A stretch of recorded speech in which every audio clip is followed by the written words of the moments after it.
የንብ እርባታ ታሪክና አመጣጥ ከጥንት እስከ ዛሬ ድረስ ያለውን አብረን ቀጥለን እናያለን። ሰላም እግዚአብሔር ይብዛላችሁ ቤተሰቦቼ፣ እንደምን ከረማችሁ?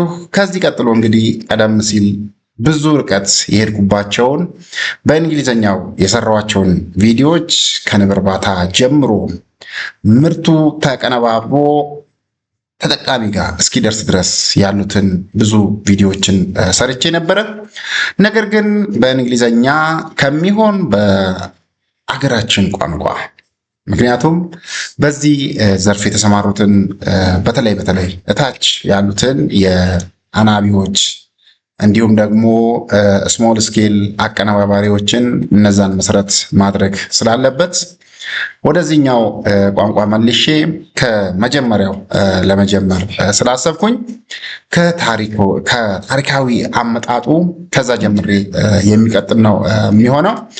እንግዲህ ላይክ እና ሼር በማድረግ አብራችሁኝ እንድትሆኑ ነው ከወዲሁ የምጠይቃችሁ። እንዲሁም ደግሞ ሀሳብ የሚኖራችሁ ከሆነ በኮሜንት እንድታደርሱኝ እየጠየኩኝ ሌሎች ጋር እንዲደርስ ሼር አድርጉልኝ ነው የምላችሁ። እንግዲህ እንደዚህ እየተጋገዝ ሴክተሩን እያሳደግን የሀገራችንን ሀብት የንብ ሀብት ከቀፎ የሚገኙትን ውጤት በተቻለ መጠን በሚገባ እንድንጠቀም የራሳችንን አስተዋጽኦ የበኩላችንን አስተዋጽኦ እያንዳንዳችን ማድረግ ስላለብን ያንኑ በማሰብ ነው በዚህ መልኩ የመጣሁኝ። ከወዲሁ እያመሰገንኩኝ ቀጥታ ወደ ቪዲዮ ወይንም ደግሞ ወደ ርዕሱ ነው የሚሄደው። የንብ እርባታ ታሪክ አመጣጥ ከጥንት እስከ ዛሬ በሚለው ርዕስ ስር ብዙ ነጥቦችን እናያለን። መጀመሪያ ላይ የምናየው የቅድመ ታሪክ ዘመን ወይንም ፕሪ ሂስቶሪክ ኤራ የምንለው ነው። ይህም ከክርስቶስ ልደት በፊት ከ10,000 እስከ 4,000 ዓመት ዓለም የነበረውን ጊዜ ነው የሚያካትተው። በዚህን ወቅት ይሄ ከ10,000 እስከ 4,000 ዓመተ ዓለም የሚያካትተው ጊዜ የዱር ማር ፍለጋ እና የአደን ወቅት ተብሎ ነው የሚታወቀው። እንግዲህ ሰዎች በዱር ማርን ለመፈለግ ለአደን የሚወጡበት ወቅት ነው። በዚህ ወቅት የሰው ልጆች ንቦችን ማላመድና ማርባት ከመጀመራቸው በፊት ጣፋጭ ነገሮችን ለመብል የሚሆኑ ጣፋጭ ነገሮችን በመፈለግ ላይ የተሰማሩበት ወቅት ነበረ። ጣፋጭ ስንል እንግዲህ ማርንም አካቶ ነው። ሰምን፣ እነዚህን ለማግኘት የዱር ንብ በዱር ያሉትን ንቦች ዶሜስቲኬትድ ባልሆኑበት ወቅት ለማለት ነው። ቀፎችን የመፈለግ የማር አዳኝ የነበረበት ወቅት ነው የሰው ልጅ። በዚህ ወቅት እንግዲህ 6,000 ዓመተ ዓለም አካባቢ እና ከዚህ በፊት በነበሩት ወቅት ስፔን በተለይም ታዋቂው የቢኮር የሸሪት ዋሻ ተብሎ በሚታወቀው እና አንዳንድ የአፍሪካ አካባቢ ላይ የሚገኙ የዋሻ ላይ ስዕሎች አታያታቸው በገመድ እየተንጠለጠሉ ከገደልና ከዛፍ ላይ የዱር ማር ሲቀስሙ የሚያሳዩ ምስሎች በስፋት የታዩበት ወቅት ነው። በዚህን ጊዜ ሁለተኛ ላይ ከ3,500 እስከ 1,000 ዓመተ ዓለም የንብ ማነብ ጥበብ መወለድ ተብሎ ነው የሚታወቀው ይሄ ወቅት ማለት ነው። ምክንያቱም ከባለፈው ጊዜ የተሻለ የአናበብ ወይንም የማነብ ዘዴዎች የታከሉበት ወቅት ስለነበረ ነው። የሰው ልጅ የዱር ንቦችን ከማደን ወጥቶ በሰው ሰራሽ ማሳያ አያቸው። መጀመሪያ ላይ እንግዲህ የሰው ልጅ በዱር ንቦችን እያደነ ማር እየፈለገ ይበላ የነበረበት ወቅት ነው።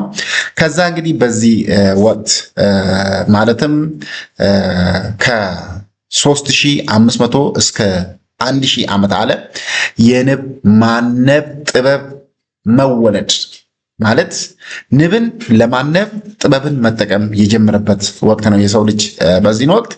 እንግዲህ ለዚህ ነው ከማደን ወጥቶ በሰው ሰራሽ መያዣ ዘዴዎች በመያዣ ውስጥ ንቦችን በማኖር የጀመረበት ወቅት ነው ይህ ወቅት። ይህም እውነተኛ የንብ ማነብ ስራ የተጀመረበት ወቅት መሆኑን ያሳየናል።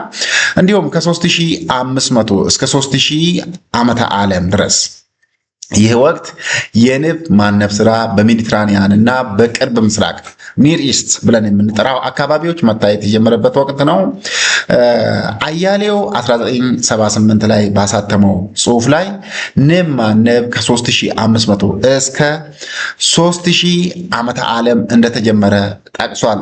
በዚህ በጽሁፉ በ3100 ዓመተ ዓለም በጥንት ግብፅ ንብ የንጉሳዊ አገዛዝ ወይንም የታችኛው ግብፅ ምልክት የሆነችበት ወቅት ነበረ። በዚህ ወቅት በወቅቱ የነበሩ የሄሮግሊፊክስ ጽሁፎች ስለ ሰራተኛ ንብ የሰውነትን አካል የሚያሳዩ አናቶሚካል ስትራክቸር ማለት ነው መጀመሪያ ግንዛቤዎችን መመዝገብ የተቻለበት ወቅት ነው ይሄ ወቅት።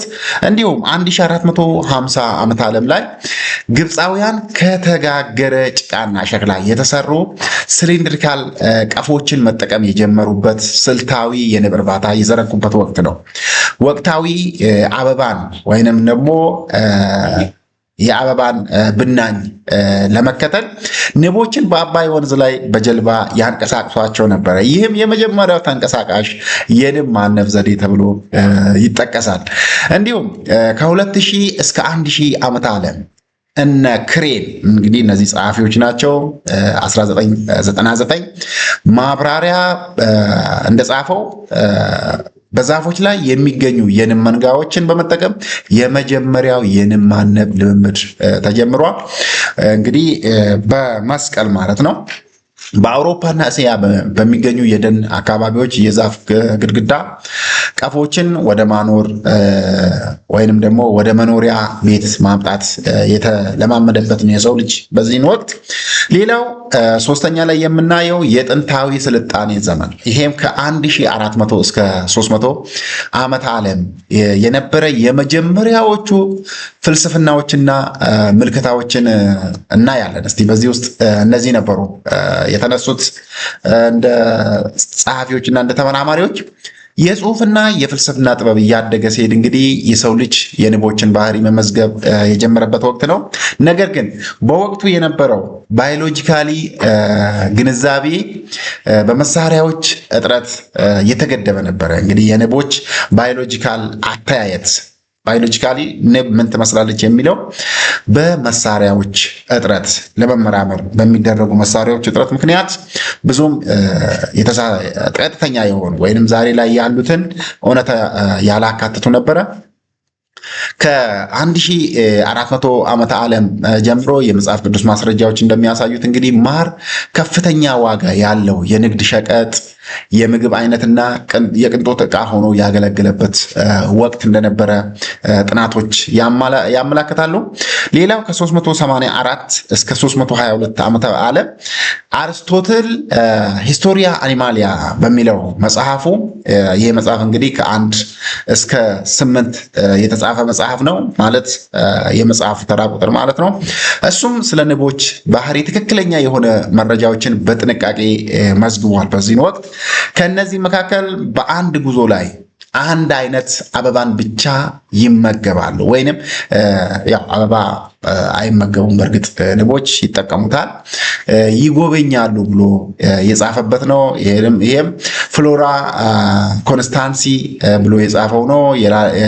የላላውን የቀፎ ቀዳዳ ለመቀነስ ፕሮፖሊስን ወይንም የንብ ሙጫ የምንለውን ነው መጠቀም፣ እንዲሁም በቀፎ ውስጥ ያለውን የስራ ክፍፍል ያካተተበት ሁኔታ ነው ያለው። ሆኖም ግን በወቅቱ በነበረው የማህበረሰብ አመለካከት ተጽዕኖ ምክንያት የንብ ንግስት ንጉስ ተብሎ በስተት የተሰየመበት ወቅት ነው።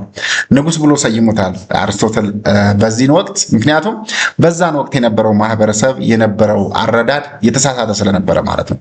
በዛ በተሳሳተ ሀሳብ ውስጥ እሱም ተውጦ የንግስት ንብ ንጉስ ብሎ የሰየመበት ሁኔታ ነበረ። ይህ ግን በኋላ ፕሩፍ ሲደረግ በሳይንሱ ስህተት እንደሆነ ተደርሶበታል። አራተኛ ላይ የምናየው የህዳሴ እና የሳይንስ አብዮት ዘመን ነው። ይሄም ከ1600 እስከ 1700 ዓመት የነበረ ነው። እንግዲህ በዚህ ወቅት የንብ ቀፎ ባዮሎጂካል ሚስጥር መፈታት ኦር አንሎኪንግ ሃይቭ ባዮሎጂ ተብሎ የሚጠራበት ነው። እንግዲህ ይሄም የሆነበት ምክንያት ምንድነው? በአጉሊ መነጽር ወይንም ማይክሮስኮፕ መፈጠር ምክንያት ለብዙ ዘመናት ተደብቆ የነበረው የቀፎ ባዮሎጂካል ሚስጥር በመጨረሻ ሊፈታ ችሏል። እንግዲህ ብዙ ባዮሎጂካል ስንል ያው ከንቦች ጋር የተያያዘ ነው። እዛ ውስጥ ነው የሚኖሩት። ከሱ ጋር የተያያዘ ነው። ሌላ ባዮሎጂካል ለማለት አይደለም። እንግዲህ ይሄ ከ1609 ዓመተ ምህረት ቻርለስ በትለር ዘፌሚኒየን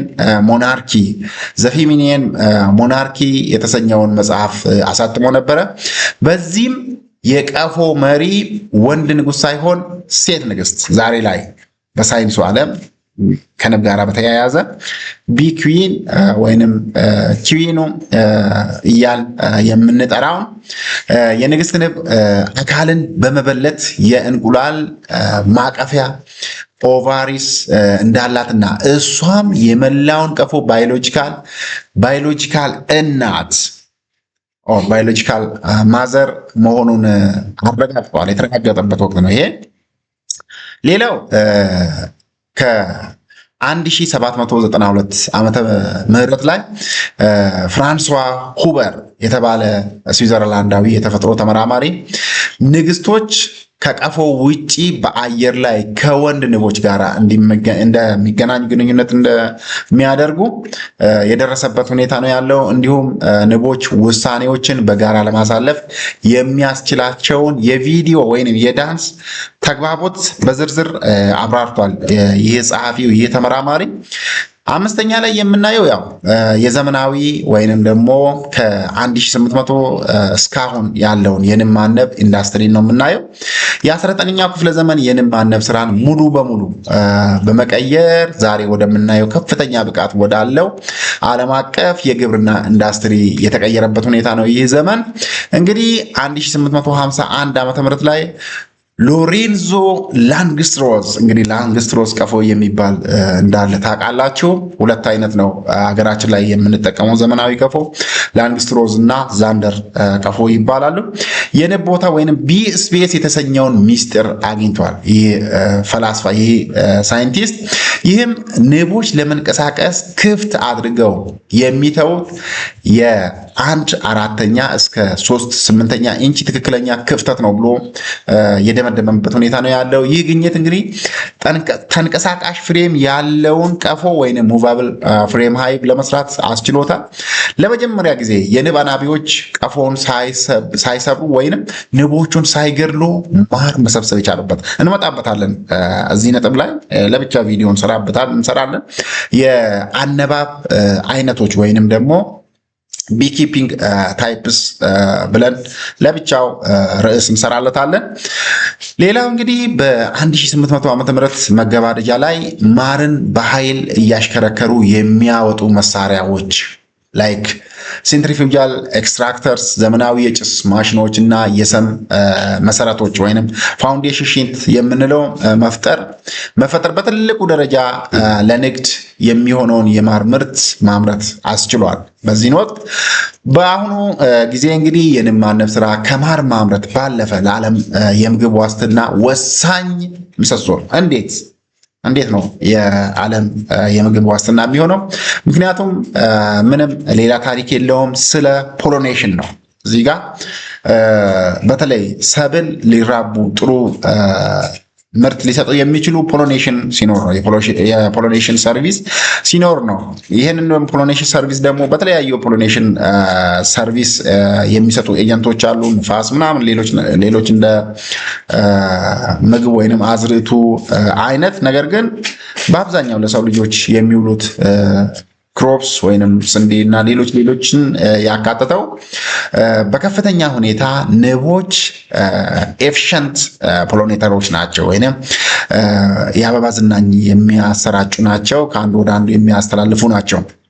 እንግዲህ ዛሬ የንግድ ንብ አናቢዎች በሚሊዮን የሚቆጠሩ ቀፎዎችን የሚንከባከቡት በዋናነት ለሰብል የአበባ ብናኝ ማስተላለፊያ አያችሁ ፖለን ትራንስፈር አገልግሎት ነው። እንግዲህ ንቦችን በጭነት መኪናዎች በሺዎች የሚቆጠሩ ኪሎ ሜትሮችን በማጓጓዝ እንደ ለውዝ፣ ፍራፍሬ እና አትክልት ያሉ ሰብሎችን ያዳቅላሉ። በአሁኑ ጊዜ ያሉ የምርምር ስራዎች ትኩረት የሚያደርጉበት በንቦች ጤና፣ የቫይረስ ማየት መከላከልና የአየር ንብረት ለውጥ ተጽዕኖ ላይ የሚያመጡትን በጎ ተጽዕኖ ነው። እዚህ ጋር እንግዲህ ከፍተኛ የሆነ እንደ ሀገራችን ካየነው ከፍተኛ የሆነ ተጽዕኖ አላቸው ንቦች። ምን ማለት ነው?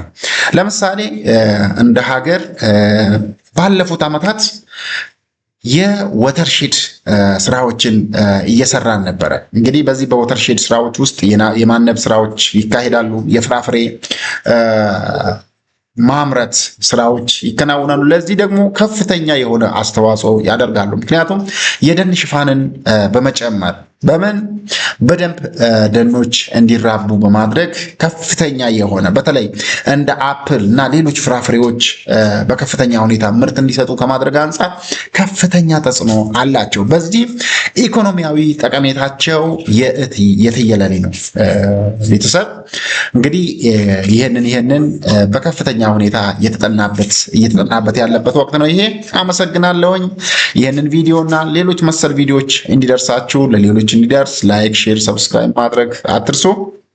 አጫጭር ቪዲዮዎችን በዚህ በቲክቶክ ቻናሌ ላይ ይለቃለሁ። እንዲሁም ደግሞ ዩቲዩብ ቻናል ላይ ረጃጅም ቪዲዮዎች፣ ሰፊ ትንተና የሚሰጣቸውን ቪዲዮዎች ለማግኘት ዩቲዩብ ውስጥም እየገባችሁ ላይክ፣ ሼር፣ ሰብስክራይብ አድርጉ። አመሰግናለሁ።